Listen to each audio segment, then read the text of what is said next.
ہم تین بادشاہ مشرق کے ہیں، سجدہ کرنے ہم آئے ہیں، سفر دور کا پیچھا نور کا کر کے ہم آئے ہیں۔ ہمارا آج کا سبجیکٹ ہے عجیب پیدائش۔ میں چاہوں گا پاسٹر نوید یہاں پر موجود ہیں، وہ پلیٹ فارم پر اس طرف آ جائیں اور میرے ساتھ ذرا حوالہ پڑھنے میں رہنمائی کریں گے۔ وہ یسایا نبی کا صحیفہ یہ میرے ساتھ دیکھیے جلدی سے، اس کا نامہ باب اور اس کی 6 آیت کا ہم مطالعہ کریں گے، 6 اور 7 آیت کا۔ اس لیے ہمارے لیے ایک لڑکا تولد ہوا، اس لیے ہمارے لیے ایک لڑکا تولد ہوا، اور ہم کو ایک بیٹا بخشا گیا، اور ہم کو ایک بیٹا بخشا گیا، اور سلطنت اس کے کندھے پر ہوگی، اور سلطنت اس کے کندھے پر ہوگی، اور اس کا نام عجیب مشیر۔ اور وہ بیٹا جو ہم کو بخشا گیا اور ہمارے لیے تولد ہوا، اس شخص کے کندھوں پر سلطنت ہوگی، اور اس کا نام عجیب مشیر، خدا قادر، ابدیت کا باپ اور سلامتی کا شہزادہ ہوگا۔ یسایا نبی کی معرفت لکھی گئی، یہ کتاب مقدسہ، اور ہم اسے عموماً کہتے ہیں کہ انجیل بامطابق یسایا نبی، کہ یہ یسایا نبی ایک انجیل دے رہا ہے، ایک بشارت دے رہا ہے، اور کہتا ہے کہ ہمارے لیے ایک لڑکا تولد ہوا۔ ملک پاکستان کی مسیحی قوم کے لیے، اقوام عالم کے لیے، بنی اسرائیل کے لیے، ہر فرد و بشر کے لیے لکھا ہے کہ ہمارے واسطے ایک لڑکا تولد ہوا۔ اور آپ اس بات کی ڈیپتھ کو جانیے، ہمارے واسطے تولد ہوا، اور ہم کو ایک بیٹا بخشا گیا۔ وہ جو ہمیں بخشا گیا، وہ جو ہمارے لیے تولد ہوا، وہ جو ہمارے لیے دنیا میں آیا، وہ جس نے اپنے آسمان کو ہماری خاطر چھوڑا، وہ جس نے منظور کر لیا کہ وہ بشر کی حالت میں، انسانی شکل میں، تجسد کے حالت میں مجسم ہو کر اس دنیا میں آئے، وہ کسی اور کے لیے نہیں بلکہ ہمارے لیے آئے۔ لکھا کہ ہم کو بخشا گیا، ہمارے لیے وہ تولد ہوا، اور وہ جو ہمارے لیے تولد ہوا، وہ جو ہمیں بخشا گیا، سلطنت اس کے کاندھے پر ہوگی، اور اس کا نام عجیب۔ کیا نام ہوگا اس کا؟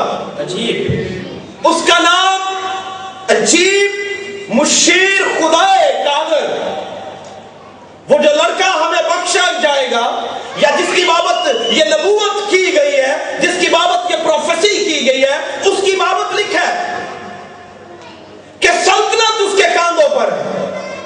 اس کا نام عجیب مشیر، خدا قادر، ابدیت کا باپ اور سلامتی کا شہزادہ ہوگا۔ اور وہ جو ہمیں بخشا گیا، وہ تو خود بھی عجیب ہے۔ ہم اس کے عجیب ہونے کی بات کرتے ہیں۔ عجیب ہی عجیب کاموں کی بنیاد رکھ سکتا ہے۔ وہ جو منفرد ہے، وہ جو اعلیٰ ہے، وہ جو اتم ہے، وہ جو بڑا ہے، جو خدا قادر ہے، اس کی صفت ہے کہ وہ عجیب ہے۔ اور یہ بڑی خوبصورت بات ہے کہ جو عجیب ہے وہ عجیب پیدائش کے عمل میں سے گزرتا ہے۔ وہ جس پر ہمارا اعتقاد ہے، وہ جس پر ہمارا بھروسہ ہے، وہ جس پر ہمارا ایمان ہے، وہ جس پر ہمارا اعتقاد ہے، وہ عجیب ہے۔ اور جب وہ عجیب ہے تو اس کی کئی ایک صفات میں سے ایک صفت یہ بھی ہے کہ وہ خالق ہے، اور خالق کا کام خلق کرنا ہے، پیدا کرنا ہے۔ ہم سبھی جانتے ہیں کہ آسمان اور زمین کو بنانے والا، کائنات کی تخلیق کرنے والا، کہکشاں کو بنانے والا، اس زمین کی بنیاد پانیوں پر رکھنے والا، جب آپ پیدائش کی کتاب پڑھیں تو یہ کائنات کی ساری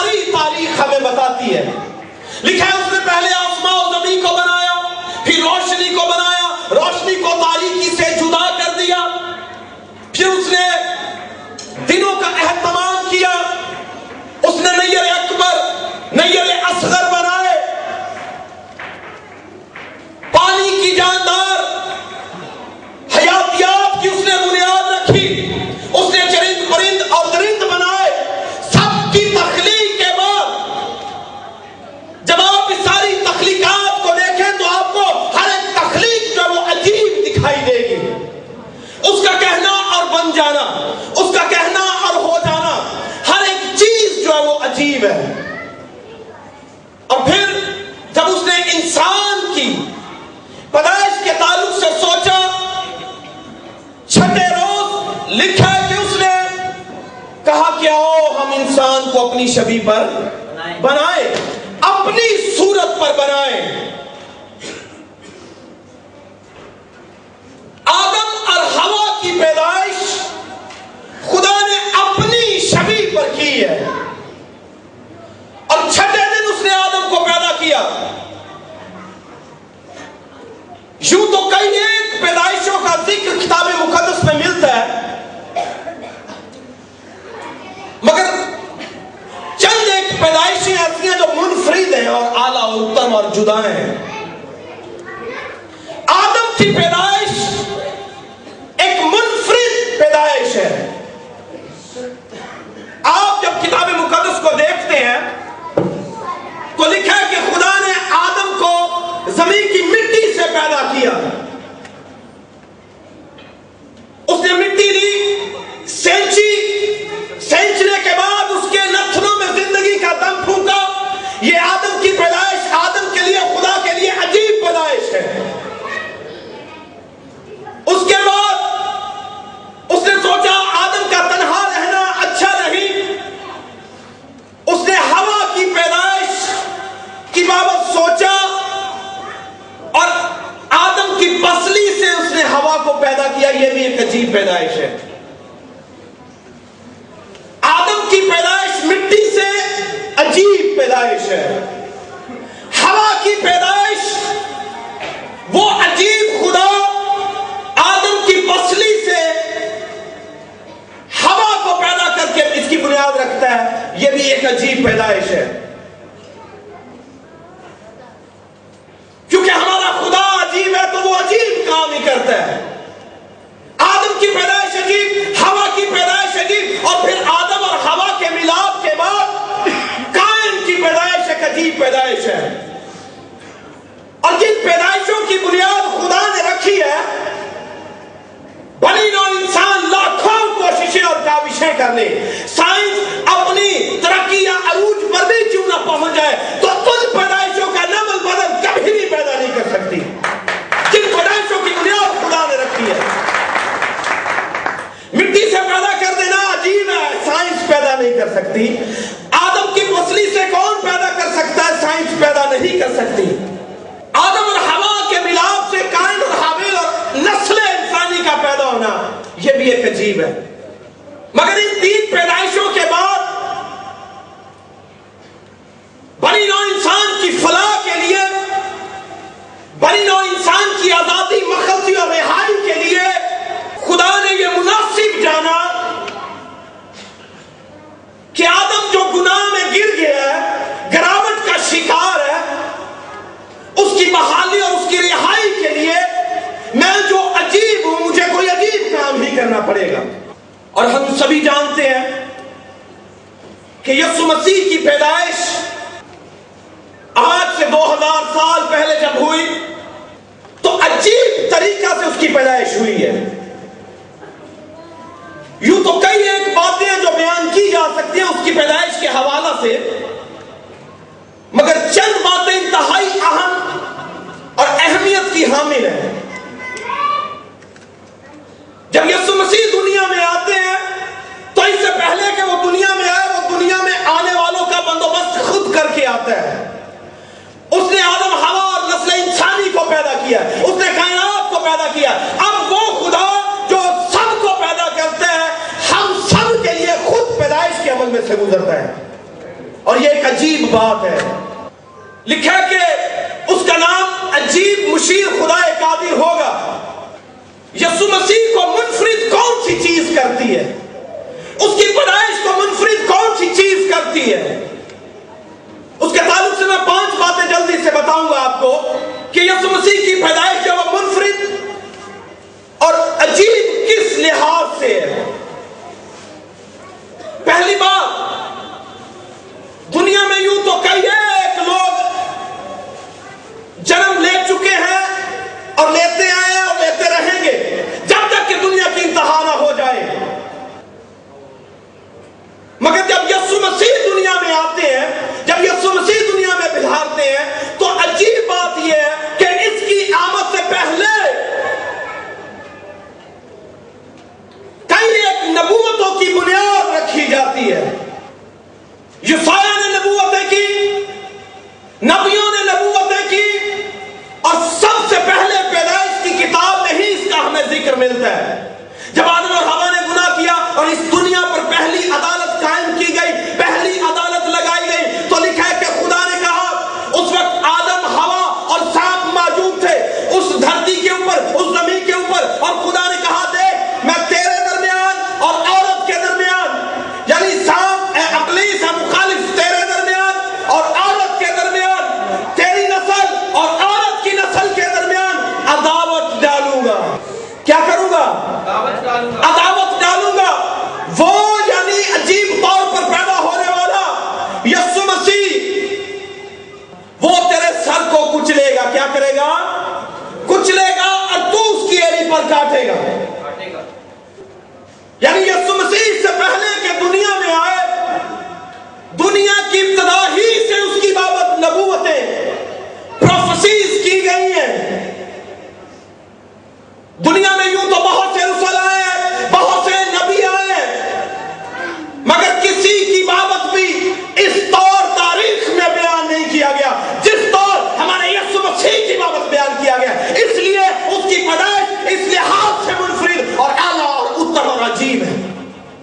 تاریخ اس بات کی شاہد اور گواہ ہے کہ یسوع مسیح تاریخ کے اوراق میں اس کا ذکر کیا گیا ہے۔ دوسری بات، یسوع مسیح کا بغیر باپ کے پیدا ہونا یہ بھی عجیب پیدائش ہے۔ میں کہہ رہا تھا ابتدا میں نے کہا کہ ہمارا خدا عجیب ہے، وہ عجیب کام کرتا ہے۔ جب وہ خود پیدا کرتا ہے تو عجیب پیدائشوں کی بنیاد رکھتا ہے۔ آدم کا مٹی سے پیدا کرنا یہ خدا نے پیدا کیا ہے، وہ عجیب ہے۔ ہوا کا پسلی سے پیدا کر دیا جانا یہ بھی عجیب ہے۔ قائن اور حابیل اور نسل انسانی کا آدم اور حوا کے ملاپ سے پیدا ہونا یہ بھی عجیب ہے، مگر جب وہ خود دنیا میں آتا ہے تو بغیر باپ کے پیدا ہوتا ہے، کنواری سے پیدا ہوتا ہے،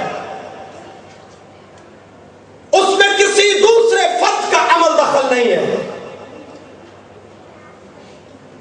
کوئی نبی بغیر باپ کے پیدا نہیں ہوا، کوئی رسول دنیا میں باپ کے بغیر پیدا نہیں ہوئے، مگر ہمارا یسوع مسیح جو عجیب ہے، جو قادر مطلق ہے، جو رحیم ہے، جو کریم ہے، جو سب سے الگ، سب سے منفرد ہے، وہ بغیر باپ کے پیدا ہوتا ہے، جس کی سبب سے اس کے بدن میں، اس کے جسم میں، اس کے بدن میں گناہ نہیں ہے، وہ بغیر باپ کے پیدا ہوتا ہے۔ اور یہ بات دنیا کے تمام تر انبیاء سے، نبیوں سے اسے الگ اور منفرد کرتی ہے، ان سے جدا کرتی ہے۔ تیسری بات، یسوع مسیح کی پیدائش اس لحاظ سے بھی عجیب ہے کہ اس کی پیدائش ایک خاندان، ایک فرد، ایک قبیلے کے لیے نہیں ہے، پوری امت، پوری اقوام عالم کے گناہوں کی معافی کے لیے یسوع مسیح کی پیدائش ہے۔ میں دنیا میں آیا تو میں کس کے لیے؟ خاندان کے لیے، اپنے باپ، اپنی ماں، اپنے بیوی، اپنے بچوں، ایک کنبے اور گھرانے کے لیے، مگر جب یسوع مسیح دنیا میں آتا ہے تو پوری نسل انسانی کے لیے آتا ہے۔ لکھا دیکھو یہ خدا کا برہ جو جہان کا گناہ اٹھا لے جاتا ہے۔ کس کا گناہ اٹھا لے جاتا ہے؟ جہان کا گناہ۔ تو اس کا مطلب ہے گناہ اٹھانے والا، گناہوں کی معافی دینے والا وہی ہے جو عجیب پیدائش کے عمل میں سے گزرا ہے، اور وہ ہمارا یسوع مسیح ہے, کوئی اور نبی نہیں ہے, کوئی اور رسول نہیں ہے جو معاف کرنے والا ہے, جو رہا کرنے والا ہے, جو آزاد کرنے والا ہے. وہ فقط ہمارا یسوع مسیح ہے جو کماری سے پیدا ہوا ہے, جس کی بابت نبوتیں کی گئی ہیں اور جو گناہ معاف کرنے کی قدرت رکھتا ہے. دنیا میں یوں تو 6 ارب کے قریب آبادی موجود ہے, اور اگر آپ انفرادیت کا اندازہ لگانا چاہتے ہیں تو آپ خدا کی شخصیت پر دھیان دیں کہ وہ کس طرح عجیب کاموں کی بنیاد رکھتا ہے. وہ کچھ کرتا ہے جو کوئی اور نہیں کر سکتا. نسل انسانی اور آدمیت میں کئی ایک باتیں مشترک اور کئی منفرد ہیں. منفرد اور مشترک میں آپ کو ایک ایگزامپل دینا چاہتا ہوں. 6 ارب لوگ دنیا میں موجود ہیں اور 6 ارب لوگوں کے فنگر پرنٹس الگ الگ ہیں. کسی ایک شخص کے فنگر پرنٹس دوسرے سے نہیں ملتے. تو یہ کون کر سکتا ہے؟ وہ جو عجیب ہے, وہ جو عجیب ہے وہی کر سکتا ہے. وہی ایک ایسی یونیکنیس رکھ سکتا ہے, انفرادیت قائم کر سکتا ہے. کوئی شخص اٹھ کے یہ نہیں کہہ سکتا کہ میرے ہاتھوں کے فنگر پرنٹس جو ہیں آپ سے ملتے ہیں, پادری جمشید آپ سے ملتے ہیں, بھائی سہیل آپ سے ملتے ہیں, بھائی اشرف آپ سے ملتے ہیں, بھائی مسکین آپ سے ملتے ہیں. یہ عجیب خدا کا عجیب کام ہے. اور پھر وہ جب خود کام کرے گا یا خود دنیا میں آئے گا تو پھر خود کیوں عجیب نہیں کرے گا؟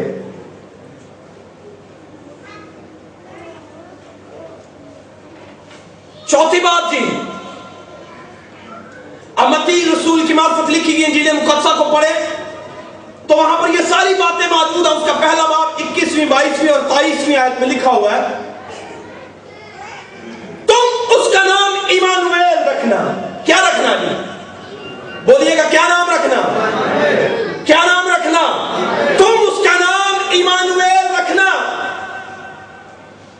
جس کا ترجمہ ہے, بولیے گا جی کون ہمارے ساتھ؟ یسوع مسیح کی پیدائش اس لیے بھی الگ ہے, اس لیے بھی عجیب ہے, اس لیے بھی منفرد ہے کہ دنیا میں نبی آئے, دنیا میں رسول آئے, مگر ان کے ساتھ ہم یہ نہیں کہہ سکتے کہ نبی آنے کا مطلب خدا آ گیا, رسول آنے کا مطلب خدا آ گیا. مگر جب یسوع آتا ہے تو خدا دنیا میں آتا ہے, خدا دنیا میں آتا ہے. کیونکہ کلام مقدس میں لکھا ہے ابدیت کا باپ, سلامتی کا شہزادہ, عجیب مشیر, خدا قادر. کون؟ خدا قادر. اور تیموتھیوس کے نام پالوس رسول کا لکھا گیا خط کہتا ہے کہ دیکھو خدا جو جسم میں ظاہر ہوا.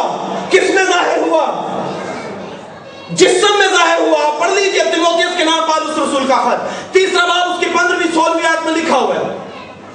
اس میں کلام نہیں کہ دینداری کا بھید بڑا ہے, وہ یعنی خدا جو جسم میں ظاہر ہوا. تو اس لیے یسوع مسیح کی پیدائش اس لیے بھی منفرد ہے, اس لیے بھی عجیب ہے کہ یہ محض کسی شخص کی پیدائش نہیں ہے, بلکہ خدا قادر مطلق یا ہوا پا خدا جو ہمارا خالق ہے اس کے دنیا میں آنے کی. ہم کہہ سکتے ہیں کہ یسوع مسیح ہر دور میں, ہر حالت میں, ہر عالم میں متجسد اور مجسم رہا ہے. وہ وقتاً فوقتاً اقوام عالم کی تاریخ میں خود کو ظاہر کرتا چلا آیا ہے, مگر دنیا کے اختتام پر بنی نوع انسان کی آزادی اور مخلصی کے لیے وہ خود کو بیٹے کی شکل میں ظاہر کرتا ہے اور انسانی شکل لے کر ظاہر ہوتا ہے. ہم کہہ سکتے ہیں کہ نبی آئے ہیں, رسول آئے ہیں, شاید وہ ہمارے لیے نجات کا کام کرنے آئے ہیں, ہمارے لیے چھٹکارے کا کام کرنے آئے ہیں, مگر میں آپ کو بتا دینا چاہتا ہوں کہ دنیا میں جو بھی نبی آتا ہے اسے بھیجنے والا کوئی نہ کوئی ہوتا ہے. مگر جب یسوع مسیح دنیا میں آتا ہے تو اس کے آنے کا مطلب ہرگز نہیں ہے کہ وہ پہلے نہیں تھا, وہ پہلے بھی تھا. مقدسہ ماں مریم سے پیدا ہونے کا مطلب ہے کہ اس نے بدل لیا ہے, مگر روح کے عالم میں وہ ہمیشہ ازلی اور ابدی ہے, ہمیشہ سے وجود میں ہے, کیونکہ وہ واجب الوجود ہے, صحیح الوجود ہے. وہ بنائے عالم سے بیشتر موجود ہے, کیونکہ اسی نے سب چیزوں کی بنیاد رکھی ہے. کیوں؟ کلسیوں کے نام پالوس رسول کے خط میں لکھا ہے، پہلا باب اور 15ویں 16ویں 17ویں آیت کو پڑھے تو لکھا ہے وہ اندیکھے خدا کی صورت اور تمام مخلوقات سے پہلے مولود ہے۔ کیا ہے جی؟ پہلے مولود ہے، اسی میں سب چیزیں پیدا کی گئی، آسمان کی ہو یا زمین کی، دیکھی ہو یا اندیکھی، ریاستیں ہو یا سلطنتیں، ہر چیز جو تھی، جو ہے اور جو آنے والی ہے، اسی میں، اسی کے واسطے، اسی کے وسیلہ سے پیدا کی گئی ہے، اور ان سب میں اسی کا اول درجہ ہے۔ اس لیے ہمارا یسوع مسیح عجیب ہے اور اس کی پیدائش بھی عجیب ہے۔ اس کی بابت نبوت کی گئی، اس کے عجیب ہونے کی نشانی ہے۔ وہ کماری مقدسہ ماں مریم سے پیدا ہوا، یہ بھی ایک عجیب بات ہے۔ تیسری بات، وہ تمام اقوام عالم کے گناہوں کے لیے آیا، یہ عجیب پیدائش کی نشانی ہے۔ چوتھی بات کہ خدا دنیا میں آیا ہے، اور پانچویں بات اور آخری بات اس کے عجیب ہونے کی اور عجیب پیدائش کی، پوری کائنات یسوع مسیح کے لیے سراپا پیغام بن گئی ہے۔ جہاں پر نبیوں نے لکھا، جہاں پر اس کا تذکرہ کیا گیا، اس کے ساتھ ساتھ جب وہ دنیا میں آتا ہے اپنے آسمانی تخت کو چھوڑ کر، جب باپ اپنے بیٹے کو دنیا میں بھیجتا ہے تو پھر پوری کائنات سراپا پیغام بن جاتی ہے۔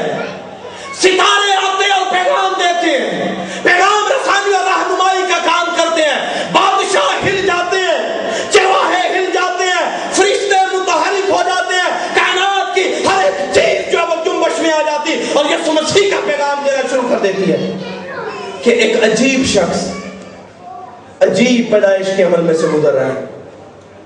تو کون ہے اس کا ثانی؟ کون ہے اس کا نظیر؟ کون ہے اس کی مانند؟ ہم کس پر تکیہ کریں گے؟ ان لوگوں پر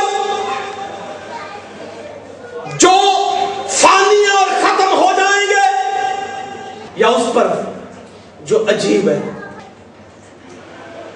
جو ہمارے ایمان کا بانی ہے؟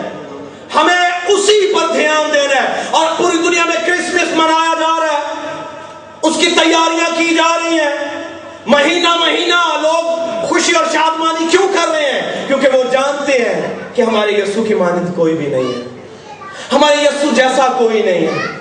اس لیے آج ہمارا یہاں پر جمع ہونا اور عجیب پیدائش کے حوالے سے سیلیبریشن کرنا اس بات کا گواہ ہے، اور ہم یسوع مسیح کو بتا رہے ہیں کہ اے یسوع مسیح تو ہمارا قادر مطلق خدا ہے، اے یسوع مسیح تو ہمارا نجات دہندہ ہے، اے یسوع مسیح تو نے ہمارے لیے کفارہ دیا ہے، تو نے عجیب عجیب کام کیے ہیں اور ہم تیرے شکر گزار ہیں۔ اور دیکھ آج ہم ان خوشیوں میں شامل ہیں جن کی بنیاد تو نے رکھی ہے۔ آئیے اس عقد کے ساتھ، اس وعدے کے ساتھ کہ ہم یسوع مسیح کی اس پیدائش کے حوالہ کو ہمیشہ ہر دوسرے شخص کو بتاتے چلے جائیں گے جسے اس کی پیدائش کی خوبیوں کا معلوم نہیں ہے، جسے معلوم نہیں ہے کہ یسوع مسیح کیوں دنیا میں آیا ہے، کس طرح سے آیا ہے۔ کیونکہ یہ ہمارا فرض ہے، ہم مسیحی ہیں، کیونکہ کلام مقدس میں لکھا ہے جس کے پاس بیٹا ہے اس کے پاس گواہی ہے۔ تو جب ہم مسیحی ہیں اور ہم اعتراف کرتے ہیں کہ ہمارے پاس بیٹا موجود ہے اور وہ یسوع مسیح ہے، کیونکہ وہ ہمیں بخشا گیا، وہ ہمارے لیے تولد ہوا ہے، تو ہم پر یہ فرض عائد ہوتا ہے کہ ہم اس خوشخبری کو، اس بشارت کو جو عجیب پیدائش کے حوالہ سے ہے، لوگوں کو بتائیں تاکہ لوگ جانیں اور ہلکا بگوش مسیح ہوں۔